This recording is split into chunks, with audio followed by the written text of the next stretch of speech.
Provinsi Sumatera Selatan yang kita kenal sebagai salah satu provinsi cukup kaya, namun dengan segala persoalan pembangunannya masih banyak hal-hal yang belum memenuhi keinginan daripada masyarakat, khususnya masyarakat yang di daerah kabupaten kota. Untuk berbicara masalah pembangunan Sumatera Selatan, saya di Opini Jurnalis kali ini telah menghadirkan salah seorang tokoh masyarakat yang cukup populer nih yang kita kenal dengan Bung Edi Santana Putra. Selamat datang. Kak Edi, aku panggil Kak Edi. Ya, Assalamualaikum warahmatullahi wabarakatuh. Waalaikumsalam warahmatullahi. Terima kasih telah hadir di Opini Jurnalis. Ya. Di meja opini, saya ini banyak sekali pertanyaan-pertanyaan masyarakat. Ketika injury time, Pak Edi Santana maju akhirnya menjadi salah seorang bakal calon gubernur Sumatera Selatan. Kita ketahui bahwa seorang Edi Santana itu sebelum ini sudah malang melintang di pusat, apalagi wali kota Palembang, di Komisi 5 ya, Kak Edi.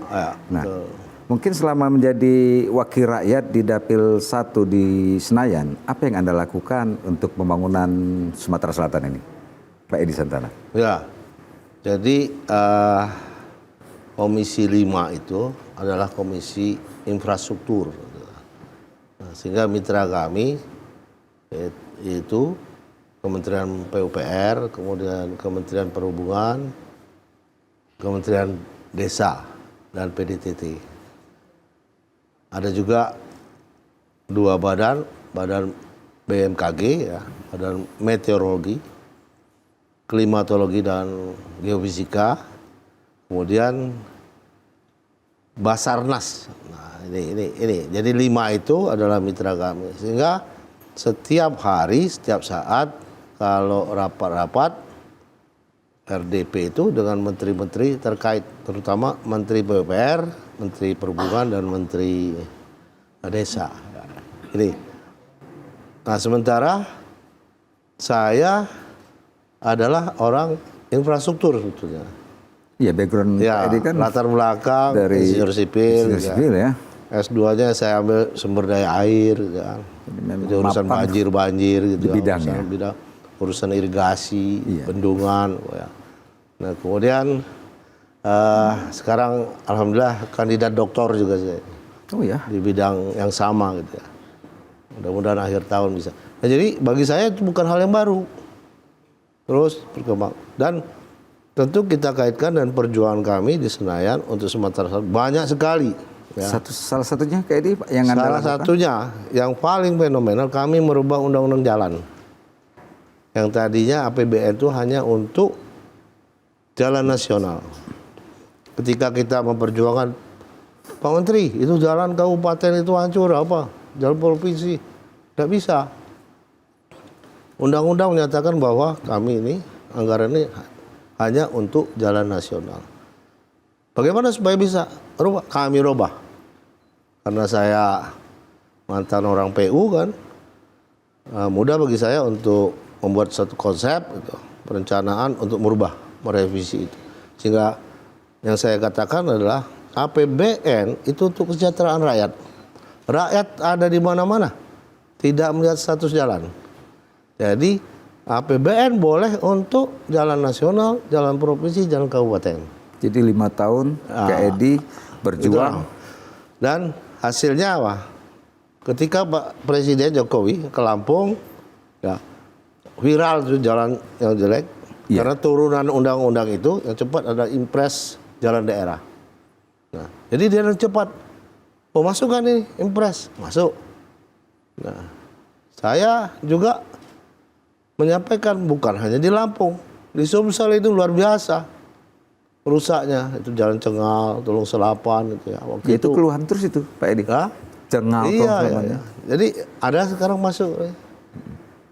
Malah saya guyonnya gini, memang ada viral juga, ada tiga gadis desa di sana berdiri di depan lubang-lubang kubangan itu, menyampaikan, mana kami nak dapat jodoh, nak katik bujang yang datang, karena jalannya jelek, Berlubang-lubang. berlubang-lubang. Itu orang tertawa, tetapi itu adalah apa dari hati mereka, keinginannya untuk memperbaiki jalan di daerahnya bagus. Baik. Itu masuk, alhamdulillah. Jadi Kami perjuangkan. selama menjadi wakil rakyat dari Partai Gerindra ya kemarin, Ya, dia 5 tahun dan sekarang masih mungkin di Injury Time sejak adanya perubahan MK 60 itu. Iya, hikmahnya itu. Hikmahnya itu Anda Ya. bisa sekarang untuk maju menjadi bakal calon gubernur. Enggak. Tapi kan kayak ini dari Partai Gerindra, terus majunya dari PDIP. Ini bagaimana ceritanya Pak Edi? Saya kan berjuang juga gitu, berjuang untuk mendapatkan rekomendasi ataupun ya pada akhirnya diusung oleh Partai Gerindra. Tetapi perjuangan saya juga ya katakanlah ada yang lain dan saya tidak mendapatkan itu. Karena keputusan MK, kami berdua Rizky Aprilia bisa dengan satu partai hanya. Itu hikmahnya.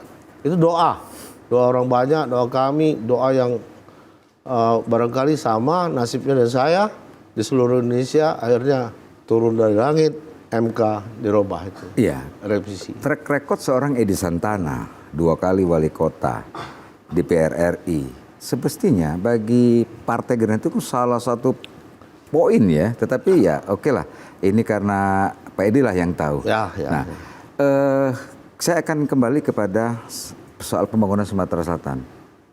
Kira-kira apa yang Kak Edi sendiri atau yang fokus disoroti untuk pembangunan Sumsel yang perlu ke depan ini? Ya. Kami berjuang gitu ya di Komisi 5 itu untuk percepatan jalan tol gitu ya. Masuk jalan tol Lampung, Palembang gitu ya. Itu sudah kan, walaupun saya juga agak protes gitu, mengkritisi yang di dekat Kayu Agung, Palembang Kayu itu jalan jelek sekali kualitasnya. Tapi terus diperbaiki lah. Kemudian diteruskan Palembang ke Bengkulu. Nah baru sampai Prabu Muli. Nah ketika itu dibangun, Prabu Muli selesai, banyak protes juga dari teman-teman Jambi. Gitu ya. Kenapa ke situ dulu gitu? Kenapa tidak ke Jambi dulu, arah Jambi? Kan Trans Sumatera itu, Trans Sumatera Highway itu loh Jambi. Gitu. Nah saya di situ, saya mendukung gitu. Sudah situ dulu. Karena apa? Sebagian besar ruas jalan itu milik Sumatera Selatan. Sampai Tempino. Jadi Palembang, Betung, Sungai Lilin, Bayung, Tempino. Itu wilayah Sumatera Selatan. Artinya untuk persoalan pembangunan jalan Ya. sangat menguasai. Ada Karena lagi. background Ada lagi yang ini. Ya.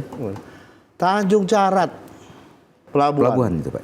Nah, kita di sana, saya juga yang lain-lainnya yang dari Sumsel seperti Pak Ishak Meki, Bu Hana memperjuangkan Tanjung Carat.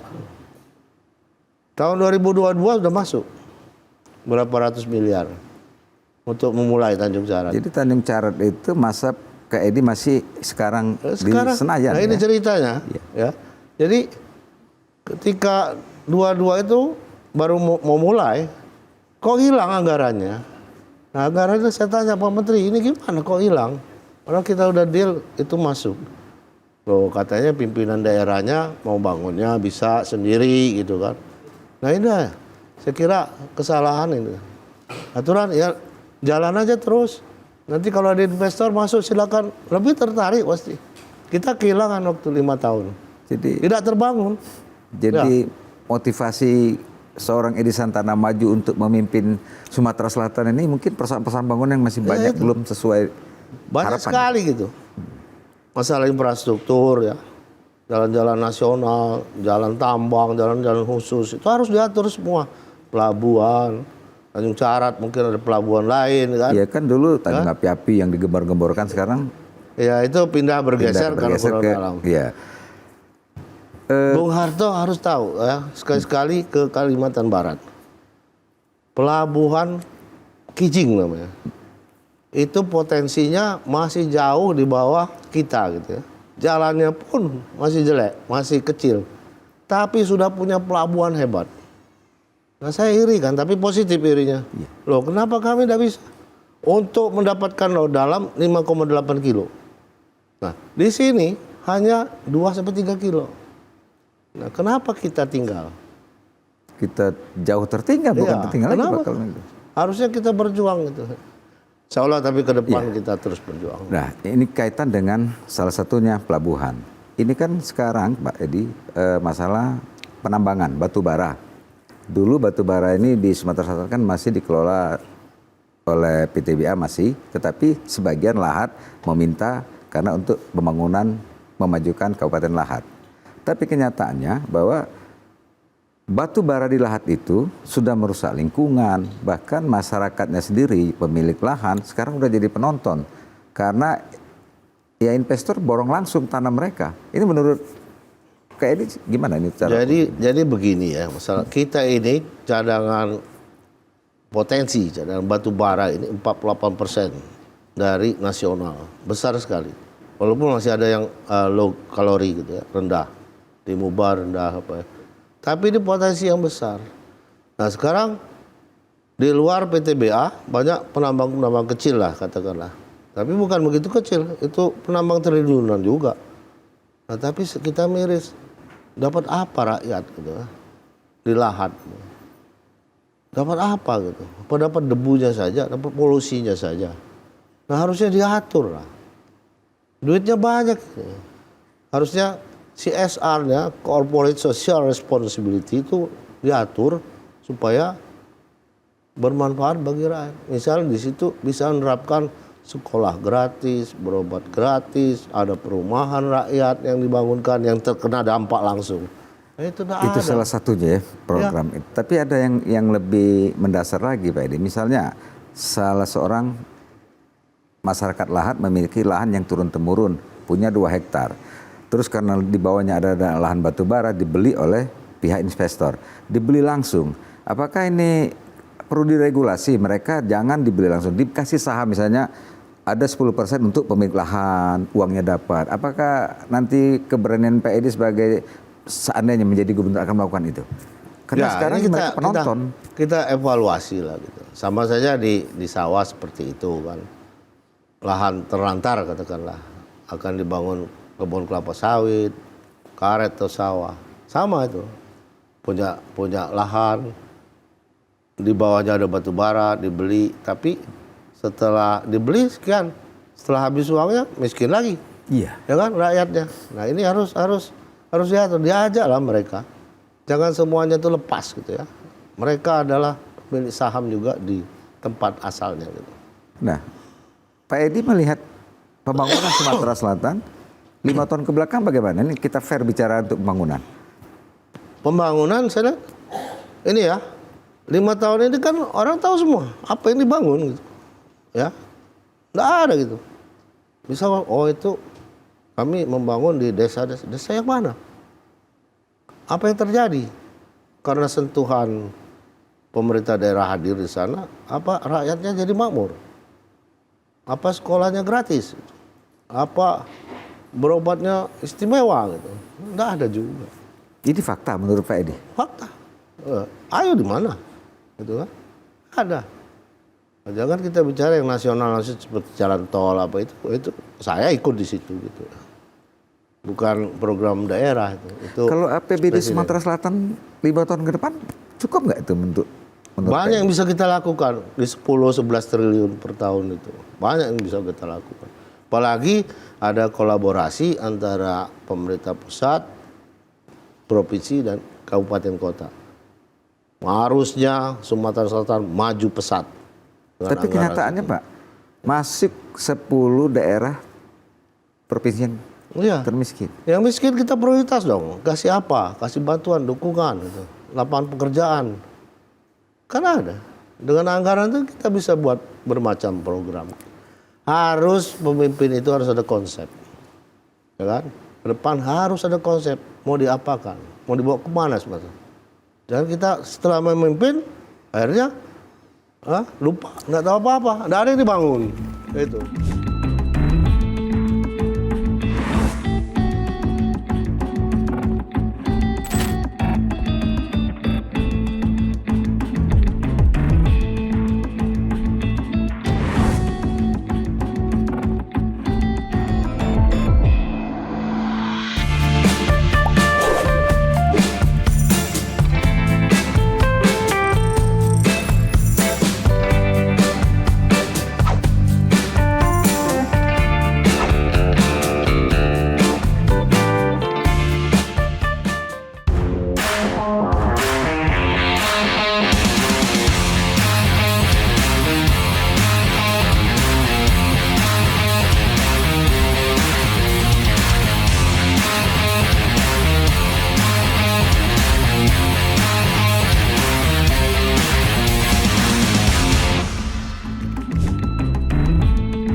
Kayak kita tahu bahwa Sumatera Selatan itu lumbung energi brand kita, tetapi masuk daftar provinsi 10 provinsi termiskin.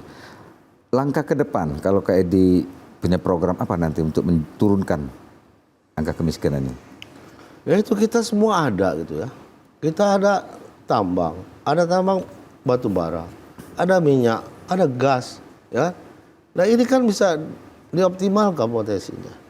Kita ikut dong, rakyat ikut dong menikmatinya gitu. Dan diatur seperti di Moba banyak illegal mining gitu kan.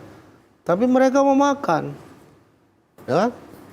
Di situ terbuka pekerjaan banyak sekali tuh, ribuan orang. Nah dia harus diatur apakah bentuk koperasi atau apa. Mereka boleh-boleh saja tetapi harus diatur oleh negara. Karena semua sumber daya alam itu menurut undang-undang memang dikuasai negara. Kalau soal dana bagi hasil bagaimana menurut pengetahuan? Ya hitung-hitungannya harus jelas. Ya kan, di BH itu kan. Iya. Kita kalau porsi anggaran itu kan ada DAU, ada DAK, dana alokasi khusus, ada DBH, dana bagi hasil. Itu prosentasenya sudah diatur juga dengan undang-undang. Tapi ada lagi. Orang yang melaksanakan, swasta yang melaksanakan itu punya kewajiban untuk ikut bertanggung jawab terhadap masyarakat. Itu CSR, itu harus diatur. Jadi artinya di injury time Pak Edi maju, ini memang sudah ada program-program sudah ingin dilakukan ya Pak ya? Saya kira ke depan 5 tahun melejit kita. Jadi Pak Edi itu bukan menurut orang emosional maju tiba-tiba ada kesempatan MK memutuskan. Ini memang sudah program karena melihat lama ingin ini. Kita tidak haus kekuasaan tetapi haus kesejahteraan rakyat. Kan Pak Edi kan 10 tahun memimpin DPR itu sangat paham. Itu salah satu kontak waktu zaman Pak Edi saya tahu karena saya sebagai jurnalis pembangunan kota dan provinsi ini seimbang karena gubernurnya pada masanya itu memang aktif dan Pak Edi aktif. Nah, saya ingin menggambarkan bahwa bagaimana menurut seorang Edi Santana Sumatera Selatan ini ke depan itu agar lebih bergairah ini menurut Kak Edi. Ya kita kan saya berpengalaman tuh di wali kota. Kita ini harus ukurannya ekonominya harus tumbuh pesat gitu ya. Bagaimana kita? Unggulan kita apa sih? Gitu. Mungkin kita tempat wisata masih jarang gitu apa ya. Jadi upaya kita mendatangkan orang tuh bagaimana gitu. Dulu zaman saya wali kota Pak Alek atau Pak Sariel gubernur itu banyak sekali event-event olahraga gitu kan. Ya itu menghidupkan UMKM semua ya Pak ya. Kan ramai datang ke sini gitu. Ya kelas-kelas dunia juga ada AFF di sini kan waktu itu. Jadi hal-hal seperti itu ya kalau orang banyak datang. Nah ini satu. Kota itu harus bersih, harus terang, harus benar-benar moncer gitu kan. Sehingga orang ingin melihat Palembang. Nah kalau itu terjadi lagi seperti itu, rame orang datang. Kalau rame orang datang, dia tidur, hotel, restoran penuh, PMP laku, ya, itu menghidupkan ekonomi kita. Menarik. Tapi kalau kita naik LRT, berhenti di stasiun Cinde, itu nggak enak sekali, Pak. Ini persoalan pasar Cinde yang heritage dulu, itu kan miliknya provinsi. Sekarang mandek. Menurut Pak Edi bagaimana ke depannya itu? Ya, zaman saya nggak bisa terbangun waktu itu. Karena saya harus jelas dulu gimana, siapa yang bangun. Karena itu bangunan itu milik kota, itu. Tanah milik provinsi. Nah kita evaluasi bagaimana itu. Bangunan-bangunan yang makrak, jangan kita biarkan. Jangan, wah ini salah masa lalu, tidak. Kita benerin apa masalahnya. Kalau ada masalah hukum, kita juga selesaikan itu. Kita bisa bicara juga dengan kejaksaan, dengan polisian, gimana ini. Kan tidak enak lihat itu, apa kita teruskan gitu kan. Itu dari segi dampak keindahan. Tapi dalam kehidupan untuk masyarakat pedagang sendiri 5 tahun loh Pak. Itu mereka sangat Ya mengeluhkan mengeluh itu. banyak. Ya kemana gitu, Pengaruhnya pedagang sayur, pedagang ikan gitu. Kalau kelontongan itu yang kerupuk saya lihat sudah sewa-sewa juga di toko-toko, malah bagus ya. Tapi yang pedagang kecil sayur, pedagang basah lah, itu jadi masalah. Apa pemikiran Pak Edi Santana soal pasar Cinde ke depan? Harus di evaluasi, harus dibangun. Ya, kalau itu yang lama itu diputuskan, ganti yang baru. Punya target Pak, biar Investor. pedagang tahu kalau Pak Edi mau itu berapa tahun kalau terpilih? 3 tahun kita selesaikan itu. Pembangunan pasar Cinde Pak. Ya. Mudah-mudahan. Karena ini sangat diharapkan oleh masyarakat pedagang, mengganggu keindahan kota. Nah ada lagi beberapa pembangunan khususnya Pemprov yang dilakukan. Pada saat itu saya ingat kantor gubernur itu zamannya Gubernur Pak Alex itu akan dibangun. Tapi sekarang akhirnya beralih ke tanah yang di Soekarno-Hatta. Sekarang mandek juga.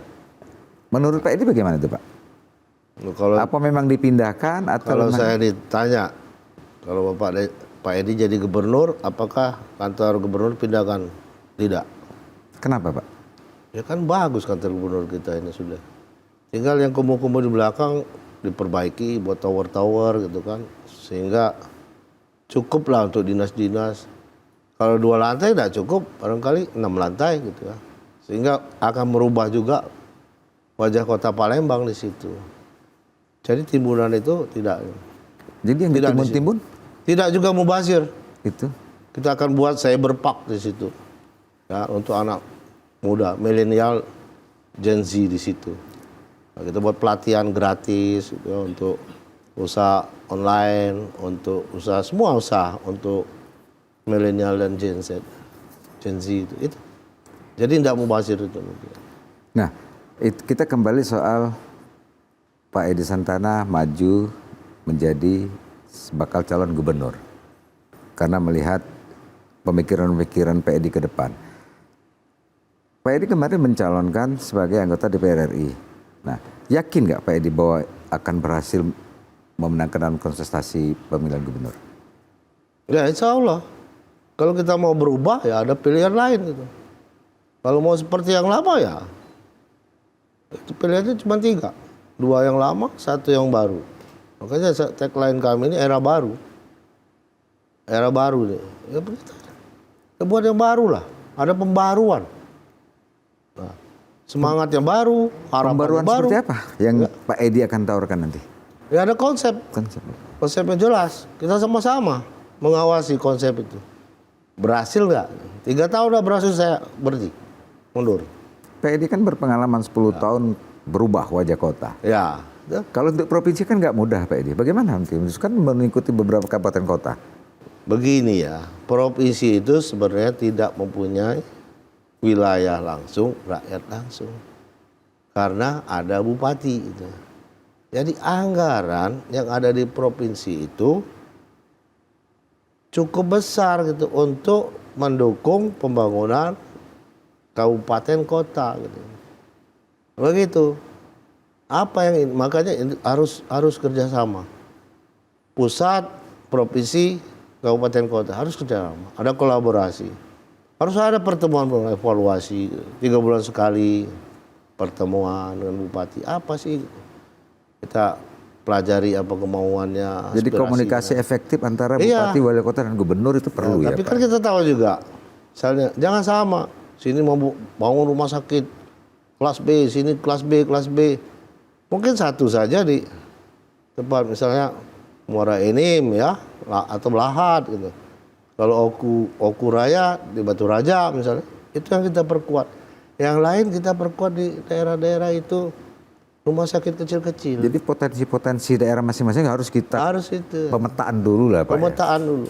Jadi jangan Pendidikan, berobat, ada pemetaan. terkesan jadi pemimpin hanya beberapa daerah saja yang Iya. terlihat dibangun. Ya pendidikan. Sekarang mau masuk SMA, Nah, SMK. konsep pendidikan bagaimana menurut Pak Edi sekarang? Itu saya lebih suka kalau kewenangan SMA, SMK itu dikembalikan ke bupati, wali kota. Seperti semula ya. Pak? Seperti dulu. Kenapa Pak Edi? Rentang kendali kita terlalu luas. Seorang gubernur terlalu luas. Apakah kita mampu melihat? Kalau bupati, pasti dia pernah mengunjungi SMA itu. Pasti dia mengunjungi SMK itu. Yang bersangkutan. Seperti saya wali kota, semua itu sudah. Apakah tiap Senin upacara di tempat. Karena merasa berbeda. di lingkup kita Ya. ya Pak Edi.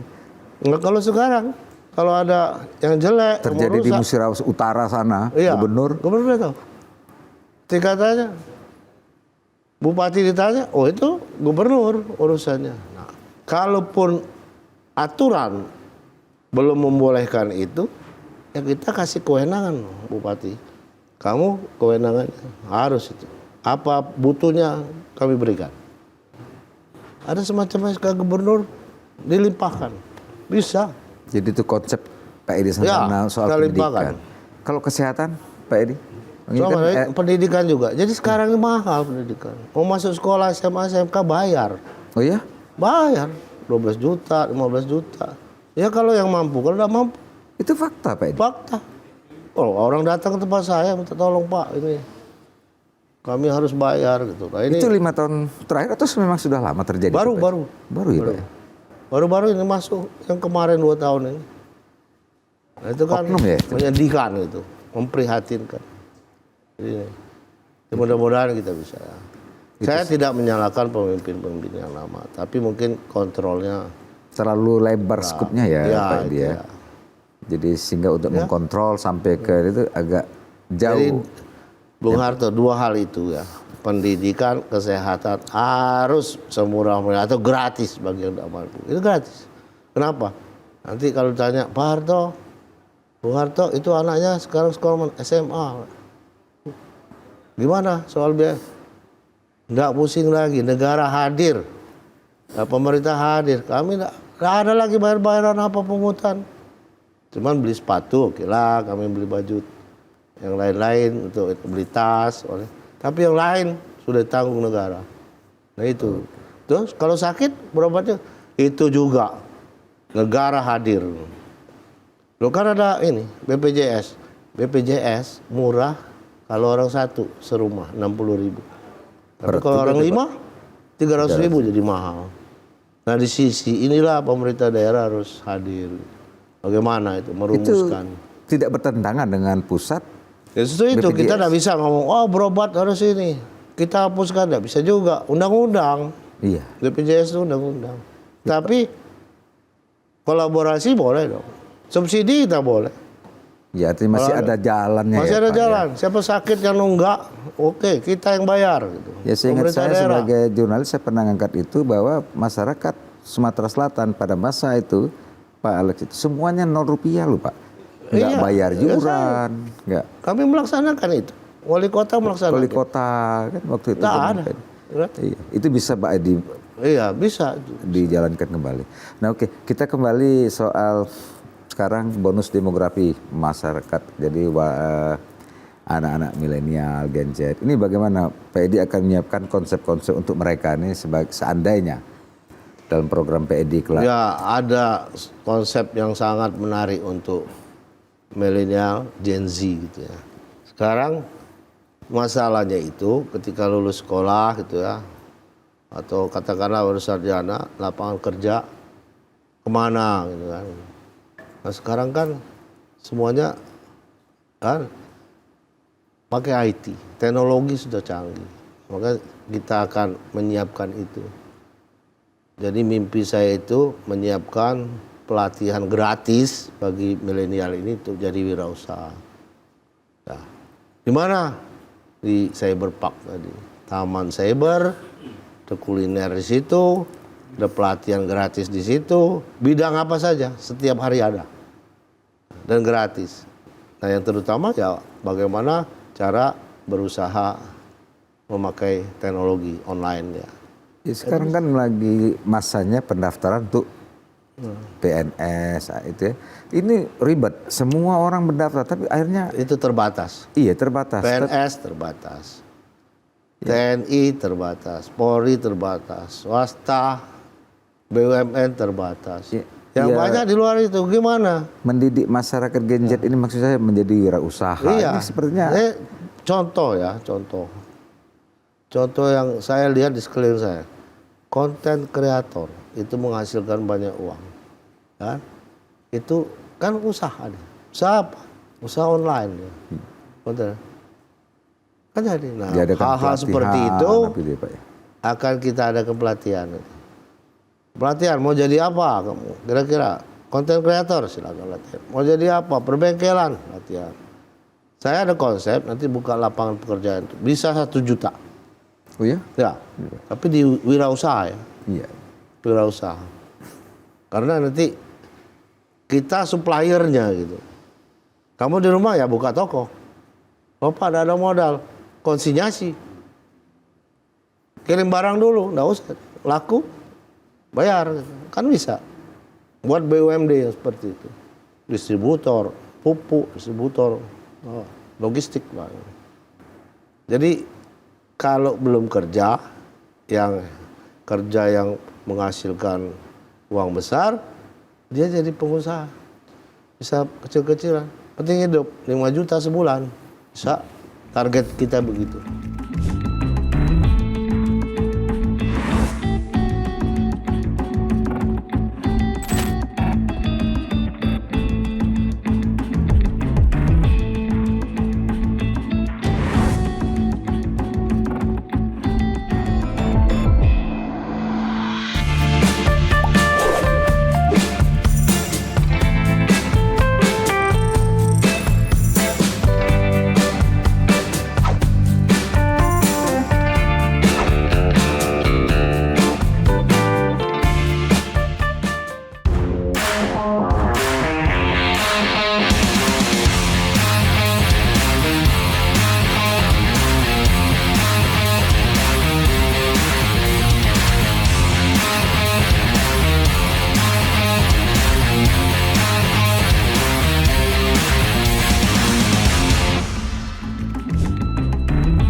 Gagasan Gagasan. PEDI yang sudah akan dilaksanakan. Ya. Nah, sekarang untuk maju itu kan tidak mudah Pak Edi menjadi salah seorang bakal calon.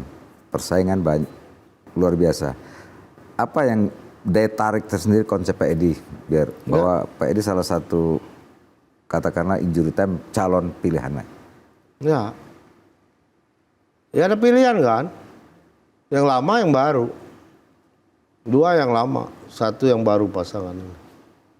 Ya kalau saya menawarkan kita punya konsep yang bagus, yang sangat mungkin dilaksanakan, baik itu bidang infrastruktur, bidang pertanian, karena pasangan saya itu jago di bidang, dia Komisi 4. Oh iya, Pak Edi punya pasangan di Komisi 4 ya? Oh ya, urusan pertanian lah. Sekarang komisi, tapi hampir 5 tahun dia di Komisi 4. Jadi cukup. Tahu lah urusan pupuk, urusan apa, Alsintan, itu sangat menguasai dia.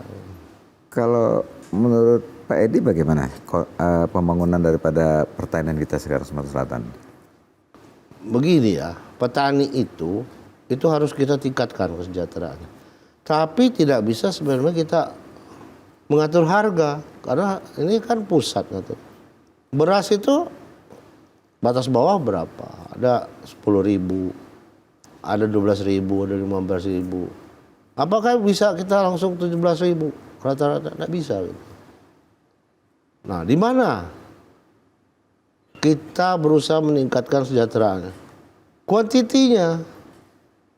Jadi kalau hasilnya selama 5 ton, nah kami tawarkan kami bisa menjadikan 8 ton.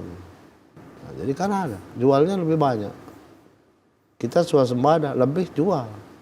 Bangka perlu, Kepri perlu, nah ada beras di situ. Ya. Kalau kita punya kopi perkebunan, ini kan menurut Pak Edi ke depan? Kopi harus dikerjasamakan dengan swasta asing. Kopi kita terkenal. Di Arab tuh suka orang. Karena saya Kopi pernah Sumsel mendengar ya? cerita Arab. Pernah pameran, laku keras di Saudi Arabia. Suka orang dengan kopi Sumatera Iya, Selatan. terutama Semendo ya. Ya pokoknya kita ada Pagar Alam, ada Pak Lawang, ada Semendo gitu kan. Nah, kopi itu. Jadi sekarang sudah mulai sebetulnya kemasannya mulai bagus apa ya. Tapi harus ada kerjasama gitu ya dengan luar gitu. Kita bisa ekspor gitu ya. Dan ini harus berkesinambungan gitu. Nah, Jadi keterlibatan investor daripada itu harus ada. pengusaha-pengusaha kita bagaimana Pak menurut Pak Edi? Ya kalau masing-masing itu yang kecil-kecil ya kita tidak bisa ini. Maunya saya itu dihimpun ya, oke Pagar Alam ada. Nah dibina kebunnya apa hasilnya bagus, kualitasnya bagus, hasilnya besar gitu kan. Nah baru bisa kita main ekspor gitu kan. Nah kita cari orang-orang di situ, pengusaha yang tertarik, bukan hanya dari luar gitu, pengusaha-pengusaha kita sendiri. Tapi kita bina juga bagaimana kita supaya kopi ini menarik. Itu ya. pemikiran-pemikiran Pak Edi sebagai bakal calon gubernur melihat potensi Sumatera Selatan ya Pak. Tanjung Cara tuh harus terbangun. Itu target untuk Pak Edi Kalau itu terbangun, investor banyak masuk. Karena dibangun industri hilir apa kan. Ada 16 turunan CPO itu itu. potensi sangat besar ya Pak Tanjung Cara. Iya. Nah, kalau udah ada mau dibawa kemana gitu. Bom baru udah Sudah nggak layak lagi karena layak. pendangkalan Sungai Musi ya Pak Edi. Jadi Tanjung Cara itu seperti kayak kita Singapura. Kalau memang terjadi itu Pak Edi. enggak lah. Lampung, ya artinya pelabuhan internasional ya. Ya Lampung lautnya dalam apa bagus pelabuhannya. Jadi sumber daya kita banyak lari ke sana. Ke Lampung sekarang, apalagi ada jalan tol. Kalau Tanjung Cara, soal akses jalan menuju ke Tanjung Cara bagaimana Pak Edi? Saya sampaikan itu, di Kalimantan pelabuhan Kijing, jauh gitu, untuk masuk jalan. Kita udah siap sebetulnya, ke Tanjung Api-Api kan, jalannya udah lumayan. Tanjung Carat itu 8 kilo lagi, dari Simpang Susang itu ya.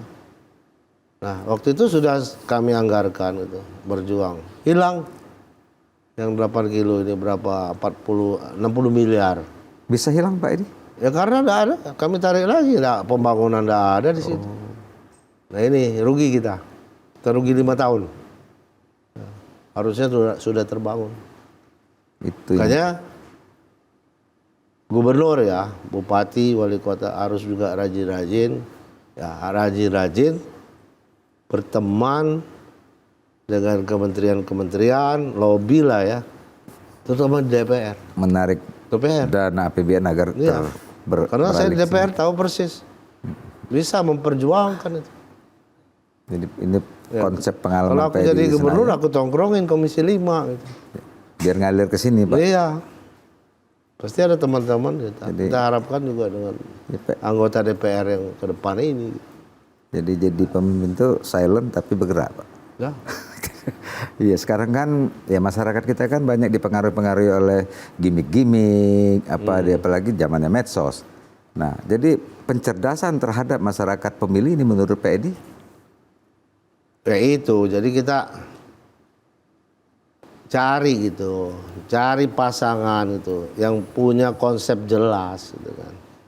Kira, oh kami juga punya konsep. Lah kenapa 5 tahun ini di mana konsepnya gitu. Baru mau bangun lagi konsep yang baru. Ya ketinggalan sudah, itu tinggalan. Sekarang percayakan aku yang baru, konsep jelas, semangatnya baru, harapannya baru.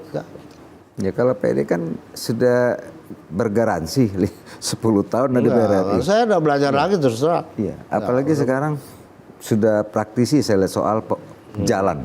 Kan Anda sebagai ini sudah maju untuk kandidat doktor ya Pak Edi? Ya, tapi itu sumber daya air, urusan sungai, banjir. Artinya betul-betul memang mempelajari kan? Ya, banjir Palembang.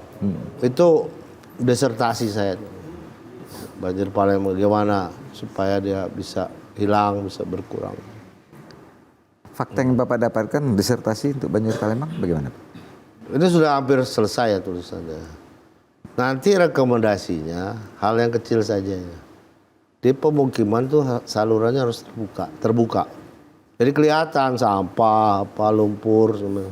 Bisa diangkat. Iya. Itu yang ini. Nah sekarang ini contoh di rumah saya itu ya di Natuna. Ke Kapteri Pai saluran kecil 100 meter. Karena sudah luar biasa tertutupnya, saya buka. Terus minta bantu PU juga. 1 minggu baru selesai. 100 meter. Itu gambaran seluruh kota. Kan tidak ada yang dipelihara. Gitu. Nah ini harus dicarikan jalan keluar.